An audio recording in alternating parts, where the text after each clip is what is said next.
Hey guys, I'm Krama79. Welcome to the channel. Here I'm going to be uploading educational Katsu content. It's mainly going to be Talisha replays or live Talisha games.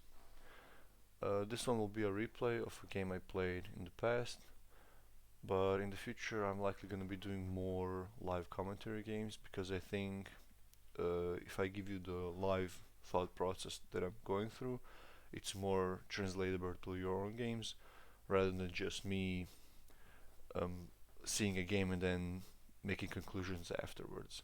There's benefits to both, but I think it's more interesting to watch the decisions being made in real time than me doing everything in hindsight.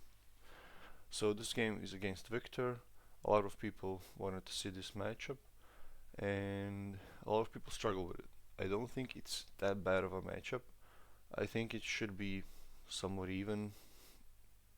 I'd even argue positive because you just need a really good approach to the game. You can't really, if you walk in first your first 10 games against Victor, assuming the Victor does have knowledge on the game plan of the matchup, you should be losing a lot more than you are winning, which I was as well. I was losing most of my games when I first started the matchup, but then I changed up my deck, I changed up my approach, and I've seen massive differences in results, similar to something like Bravo, not Bravo, Ultim. Sorry. So yeah, I think we should just get into it. So this is I think the most popular matchup right now, the tonic setup, the tectonic plating with Miller's Grindstone. Some people run the Sledge Tunic. That's also, I think that might be a little bit better into Katsu, but both are both are really annoying to deal with. So first turn 0, he swings a Miller's Grindstone. Uh, my game plan. So okay, so what I'm aim to do is I aim to just either play out a 5 card hand or don't play out anything or just swing Karachis because he wants to block with like 1 or 2 cards every turn and then swing back. Some builds are gonna be better at swinging 5 card hands. Some builds are gonna be worse. But in general, the hero can't really use 5 card hands very well. So you either block out or you swing.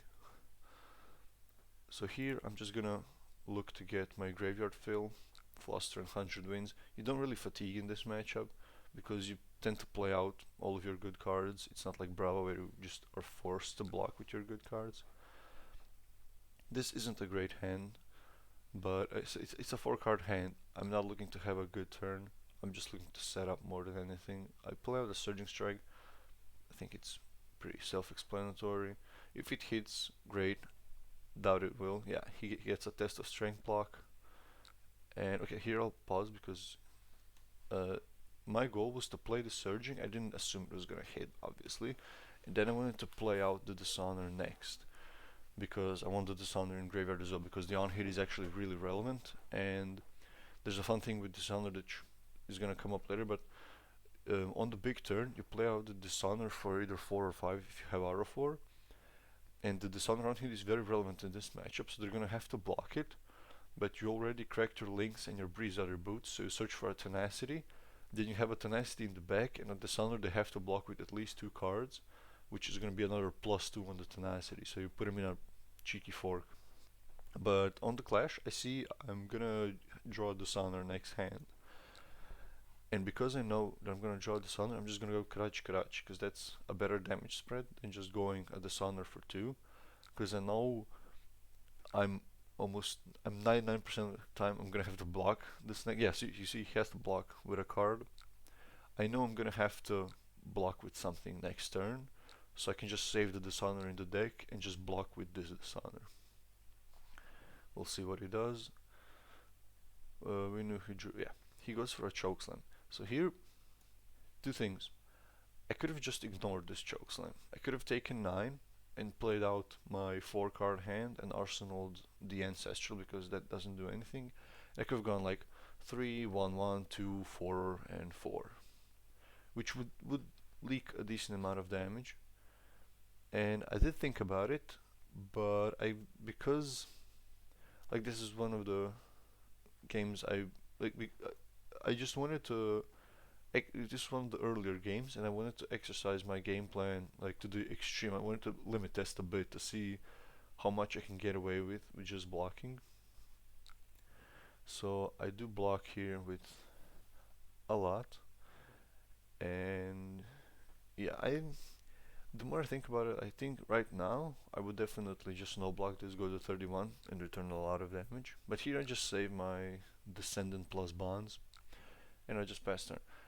I can swing Kodachis, doesn't really do much for me. Here I draw, like by the looks of it, not a great hand, but I mean it's a full natty combo, so it's not bad. It's better than the turn I would have last time, so it ended up being pretty decent. Here he again gets the he covers my surging, which I pitched a yellow for with 0 cards, and he gets a gold. So like very rough start for me. Because yeah, I just burned 2 cards for nothing basically. Yeah, here we get a bit of a lag. So we play out the Descendant next. We don't care about Katsu. Like we can count the Katsu on hits I triggered this game. So far we're on 0. I could put a counter, but I think we can. It's the first video. We might do it in the future, but so far 0 Katsu triggers. Yeah, we just get a full bonds line. Now what this does, it's not gonna push a lot of damage, but it did push 4. But we played a 4-card hand, and he blocked with 3 cards so far. So okay, so he blocked with 5 cards, but he basically blocked with 4. But we leaked 4 damage, and we get a decent arsenal. This is very similar to the hand we decided to block with, which again, not great, but it will do its job because it's a very low to the ground hand, and that's what we really like. We're gonna look to Arsenal the Whelming, because Whelming is the best card for when you're the best card from the attack actions. When you can trigger your Art of War and Brisage Boots, that's the highest value bonds enabler you have. Descendant is better because you can just play Chainlink Bond and start your turn with it, but Whelming is what you want during the chain. Okay, so here he has to block R2s with his 3 blocks, so they are basically coming in for 3. And yeah, we're just gonna get the chip. We got the chip 4 damage already. He blocked with 2 cards. So we played a 4-card hand. He blocked with 3 cards, and we leaked 8 damage. It's pretty good. So we got him down to 30. He's gonna give us like he's not gonna do anything this turn. He's likely just swinging his hammer. I'll just mention it right now. How I approached armor in this matchup. Your life is very relevant in this matchup. It's not something like Combo Bolton or something. There are matchups where your life doesn't really just matter. Their life matters, and that's it. Or their setup. Your armor isn't that high value in this matchup, but there are windows where you just really need the armor to play out a hand. So I don't like just chucking it out there, especially because they can run Mangle. That's a 4/8. I didn't really doesn't see it play so far, but it's just another potential blowout. Because if you lose your Breezerider Boots in this matchup, it's really hard to win actually. Here he mills our Be Like Water, completely irrelevant. You don't fatigue. And another good thing is this deck doesn't really play D-reacts. That's a big thing. So you're not really gonna have issues going over the blocks. So here he blocks with a 3 block. I'm just gonna mention this, but if you put a 4 block onto this, and he reveals our Descendant Gustav and his Trounce or whatever, I don't play the R4. I just go Karachi, spinning Wheel Kick, and I pass. I leave the Descendant, Whelming, and Art of War in hand, because chances are he's not gonna have a great turn, and I'm holding 3 of the most important combo pieces I can, and I'm gonna have Tunic. So even if I'm gonna have a massive turn regardless. Yeah, see here I just turn on the Breezerider Boots because I know that. Yeah, you obviously need links for this matchup. It's really unplayable without links because Mask of Momentum does nothing. It blocks for 2. And here we're gonna have a big turn. It's not gonna be anything crazy.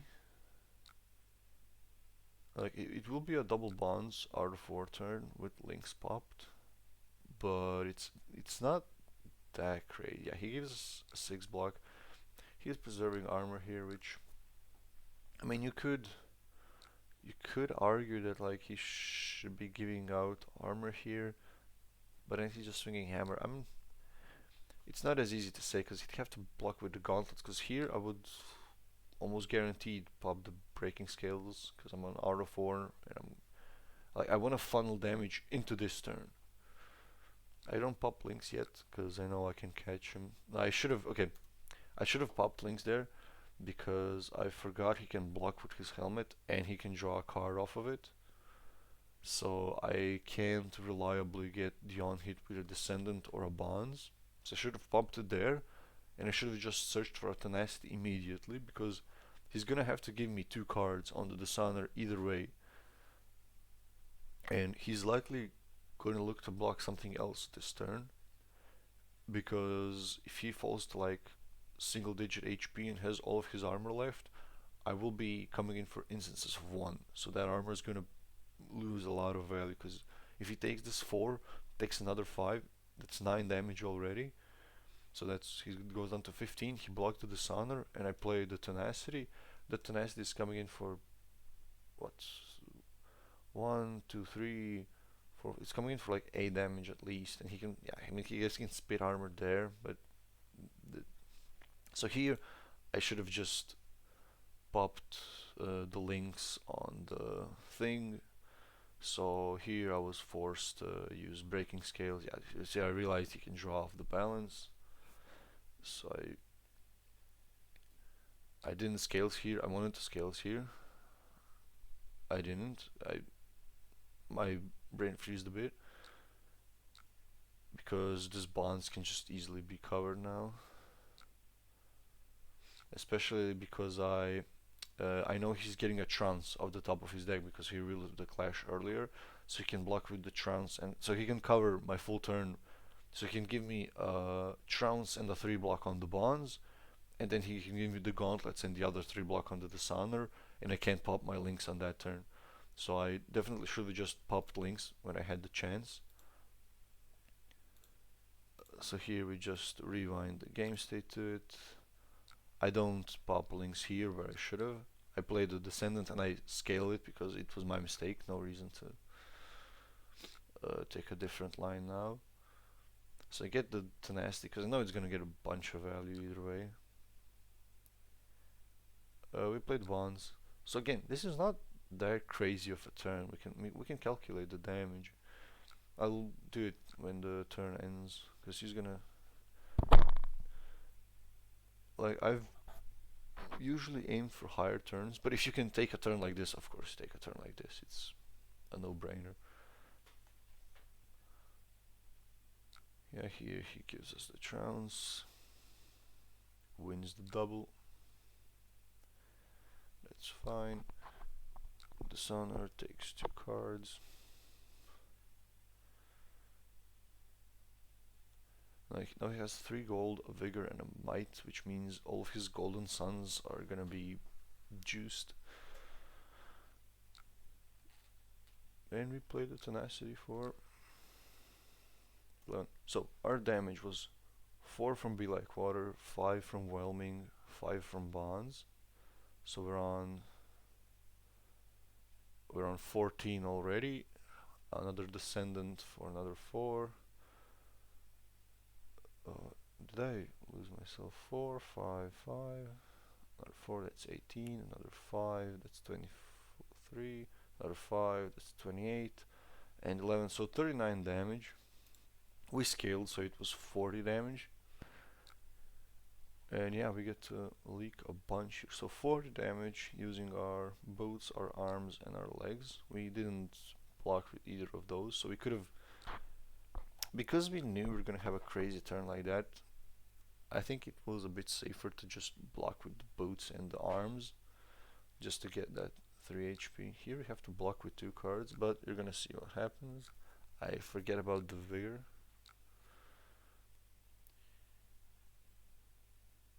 So I forgot about the vigor, so I can't Karachi. I don't even want Fluster Fist after. I'm just looking to Karachi pass. I'd rather save 1 HP. I mean, I'd rather save my HP than just try throwing something. I keep double Ancestral. Here I swing the Karachi because, like, if he gives us a block card on this, like, sure, it doesn't matter. But there's a chance he doesn't want to block, so we get the 1 damage through. I keep double Ancestral. Obviously, one of the better cards in the matchup because he doesn't play reactions and he blocks even pretty often. He plays a Cranial on our double Ancestral hand, which is obviously pretty annoying, but it's kind of whatever. At this point, we don't have to do anything silly. Here we just he's down to 10 HP. He's got some armor left. If we have a single like decent turn left, we're likely winning the game, and we just need to Karachi him down. He doesn't run sigils because the opportunity cost of the card is just really high, and it's just genuinely not worth it. I think it may see play in the future if this matchup becomes more problematic, but I doubt Katsu isn't the most represented hero, or I doubt he even will be in the future. But that's why I'm here. Yeah, we block with 1 Ancestral.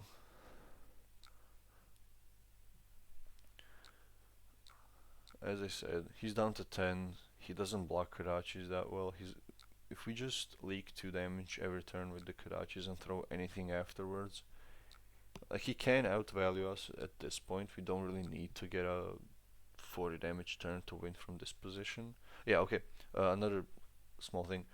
Uh, you might be tempted to go. I should have said this before he played it, but it doesn't matter.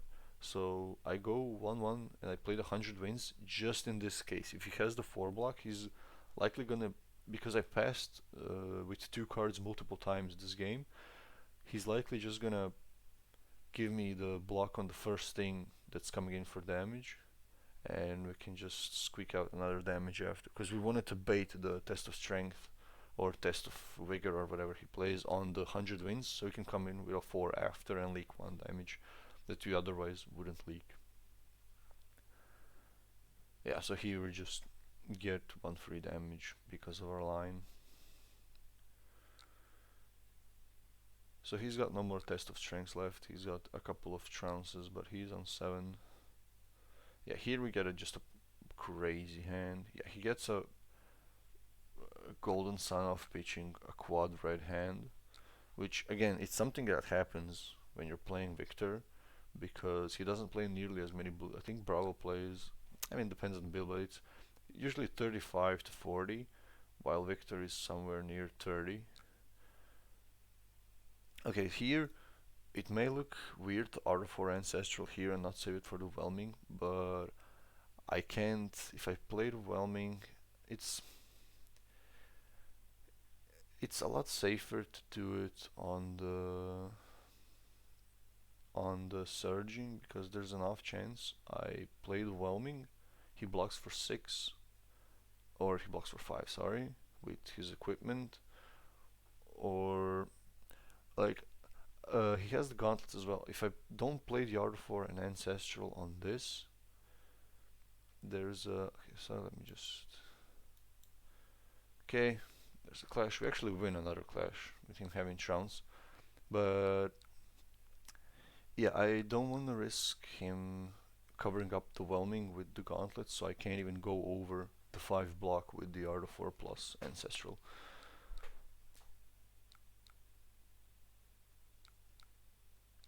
We banish the bonds. We draw a pretty nutty hand. I'm not sure if you can hear it, but the Tulisher clan kind of bugs out a bit here. So this is another big turn. Basically every attack from this point on is coming in for lethal. If we had Breeze Rider Boots, we could go for another double bonds out of 4 turn here and overkill him by a lot. Yep, he blocks 6. We play bonds. So here I go for the Fluster Fist. I don't have any 100 Winds left. If I had 100 Winds left, I'd go for it to kill him, because I go 4-4-4 and he dies. But what happens here is this comes in for 4. I was thinking of he's gonna change his blocks, but I would probably pitch for Kadachi to get him down to 5, and then play a Fluster Fist to get him down to 1, and then he has two instances of 1 armor. But he changes up his blocks, and it's gonna end up just he's gonna die on this turn and not on the next turn or the turn after that, because he just takes a full Fluster Fist into Overwhelming here, which is 3 damage more than she should have taken. Yeah, and that's the end of the game. So it was a pretty good game. I didn't trigger Katsu once, as you can see. Um, yeah, we leaked 20 damage on that turn, while he had a Trounce block and a Balance of Judgment block. So yeah, that was a very good. Like, we even got like 15 value per turn is pretty decent when you're playing this matchup, because I didn't actually have to block out that much, because we were on the front foot more than we usually are. But yeah, it was a good game. It was a bit more of on the higher end, I'd say, even though our spike turn was only 40 damage, which again, it's really good, but it gets to a lot higher. Even though it was 40 damage, we were for like we played what 9 turns. I think on the 6 or 7 on the 9 turns we were the ones putting on pressure, and he was the one having to play the reactive game plan. And yeah, that's hopefully I open some of your eyes on how to approach the matchup. And if there's any other matchup or something you're interested to see or learn, or even this matchup again, I can show more games. I have plenty of games recorded on this matchup, but this seemed like a really fun one. So if you're struggling with any matchup, I'd be open to showcase one or multiple games against that particular hero. But yeah, thanks for watching, and hopefully I'll see you again.